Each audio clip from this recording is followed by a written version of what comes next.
சாம்பல் ஊத்த வெம்மை தவிர்த்த ஒரு நெருப்பாக மாறிவிடக்கூடாது என்பதற்காகவும் இந்த விரைவு. எனவே அன்பு கூர்ந்து என்னை பற்றி இங்கு இருக்கின்ற அத்தனை பேருக்கும் அவனிடம் நான் எவ்வாறு பழகியிருக்கின்றேன் என்ற நிலையை நீங்கள் அத்தனை பேரும் உணர்வீர்கள். அந்த பதிவை எங்களால் எழுத்தால் எழுதி என்னுடைய பதிவை ஆவணமாக்க முடியும்.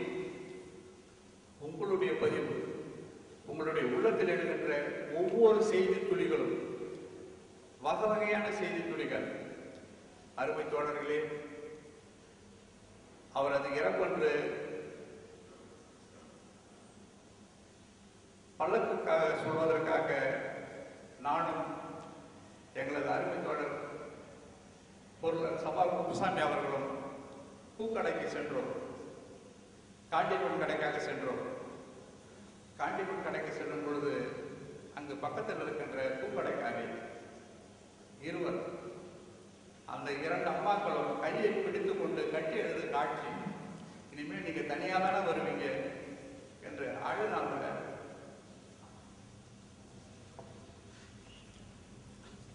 அதெல்லாம் எடுத்து வைக்கவே முடியாத ஒரு செய்திகள். எனவே உங்களது செய்திகளை அன்பு கூர்ந்து பதிவாக்குங்கள். இது வந்திருக்கின்ற அத்தனை பேரும் நாங்கள் அழைக்காமலே நீங்களே வந்து உங்களது செய்திகளை பதிவாக்குங்கள் என்று வேண்டி, முதலில் எங்களது கழகத்தின் பெரும் புரவலராக விளங்குகின்ற மருத்துவர் மு. உத்திரப்பதி அவர்களை அன்போடு அழைக்கின்றேன். எல்லாருக்கும் மாலை வணக்கம். தேசிகன் என்னுடைய நெருங்கிய நண்பர்.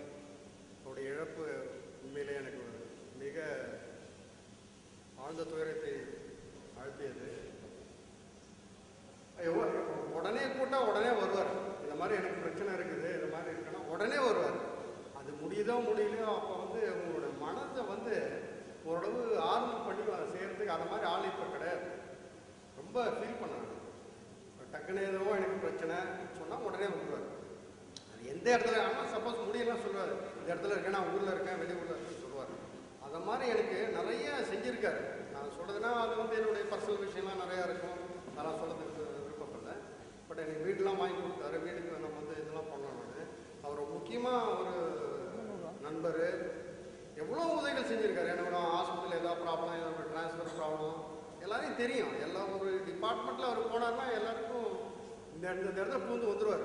கரெக்டாக சொல்லுவார், இது ப்ராப்ளம் இருக்குது கரெக்டாக. அதை மாதிரி ஒரு நண்பர் கிடைக்கிறது ரொம்ப கஷ்டம். அது ரொம்ப ஃபீல் பண்ணேன். இப்பயும் அந்த இழப்பு என்னால் இது பண்ண முடியாது. அதே சமயத்தில் என் கூட இருக்க நண்பர்களுக்கும் நிறைய பேருக்கு தெரியும். அது சொல்கிறதுக்கு இல்லை. வாட்சி கடைக்கு வந்தால் சத்தம் போடாமல் இருக்க மாட்டார். வாட்சி கடைலாம் இருக்குது, மெர்க்குரி வாட்சி கடையில். அங்கே எப்போதும் பேசிட்டு இருப்போம், ஜாலியாக இருப்போம்.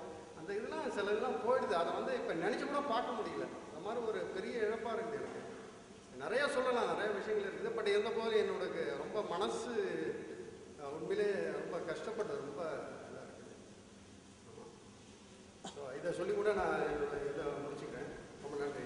காவல்துறை கண்காணிப்பாளர், திருநாவின் அணுக்க தோழர், எங்கு சென்றாலும் நால்வராக செல்லுகின்ற ஒரு சூழல் கொண்ட ஐயா பெலிக்ஸ் அவர்கள் தன்னுடைய நினைவை பதிவு பண்ண.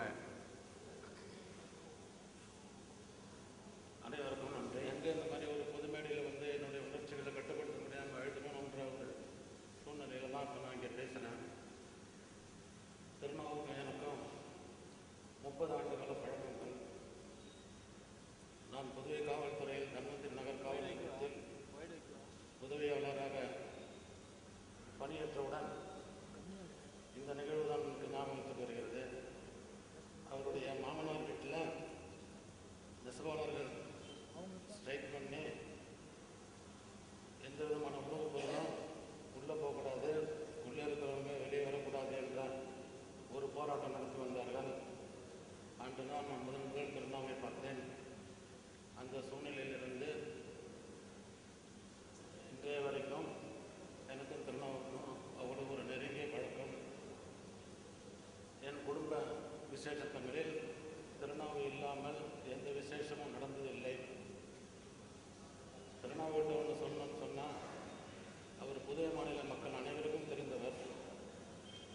அவர் ஒரு அரசியல்வாதி கிடையாது.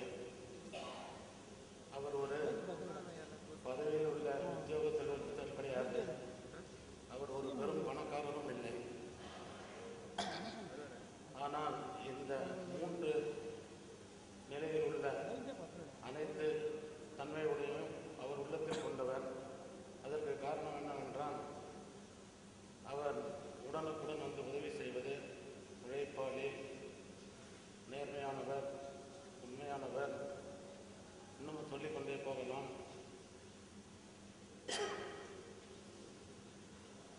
திருநா வந்து எதையும் எதிர்பார்க்காமல் உதவி செய்வார். திருநாவுக்கு ஒவ்வொரு துறையிலும் நிறைய நண்பர்கள் இருந்தார்கள். அவர்கள் நண்பர்களாக பழகியதால் தான் திருநாவால் வெற்றிகரமாக எல்லா காரியங்களும் செய்ய முடிந்தது. மருத்துவர் ஐயா சொன்னது போல எந்த துறையிலும் நுழைந்து எந்த காரியத்தையும் முடிக்கக்கூடிய வல்லமை கொண்டவர். இதற்கு மேல் என்னுடைய உரிமை. அவரது அடுத்த நண்பர் ராமசாமி ஐயா அவர்கள் தங்களுக்கு. எல்லோருக்கும் வணக்கம். நண்பர் திருநாவு வந்து எனக்கு நீண்ட நாள பழக்கம். என்னுடைய இன்பத்திலையும் சரி துன்பத்திலையும் சரி பங்கு பெற்று எனக்கு நிறைய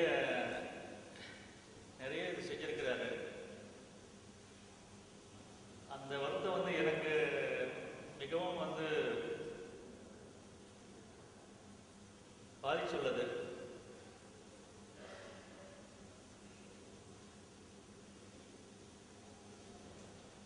அந்த நாட்கள் வந்து இப்போ திரும்பி வராது. நாங்கள் அவங்க கூட பழகின நாட்களும் சரி, இன்பத்திலையும் சரி துன்பத்திலையும் சரி நாங்கள் பங்கு பெற்று ஆற்றிய இதெல்லாம்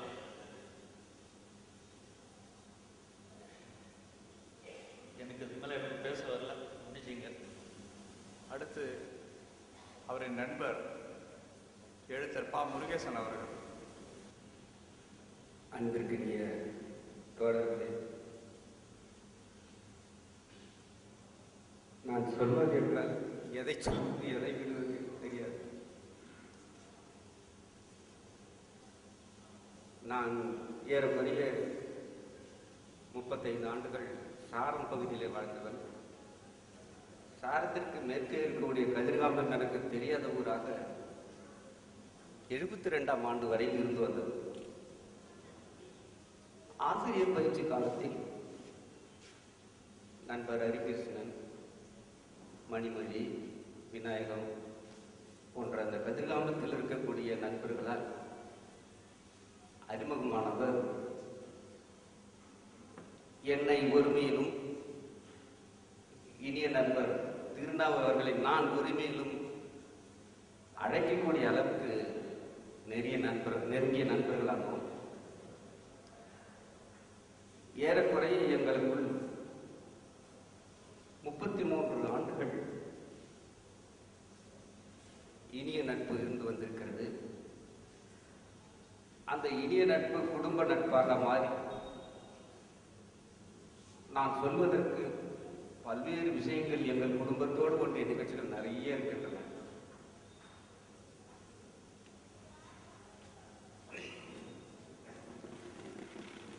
என்னுடைய மகன் பிறந்தபோது அவர் அதற்கு முன்னால் மளிகை கடை வைத்திருந்தார். அவருடைய தந்தையாருடைய மளிகை கடையை நகரத்திலே நண்பர் அவர்கள் நிர்வகித்து வந்து கொண்டிருந்தார். எங்கள் வீட்டுக்கு தேவையான மளிகை அனைத்தும் கடை முடித்து திரும்பும் பொழுது அவரே அவரது சைக்கிளில் கட்டி கொண்டு வந்து எங்கள் இல்லத்துக்கு சேர்த்து விடுவார். அப்பொழுது எனக்கு வீடு வைகை குளத்தில்.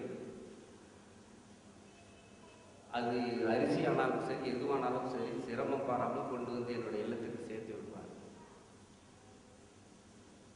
என் மகன் பிறந்த பொழுது எங்கள் வீட்டில் இப்பொழுதெல்லாம் சிமெண்ட் தரை இருப்பது போல் அவ்வளவு இல்லை. ஈரம், மழை பெய்த போதும். அங்கு குழந்தை பிறந்து என்னுடைய மனைவி படுகின்ற சிரமம்,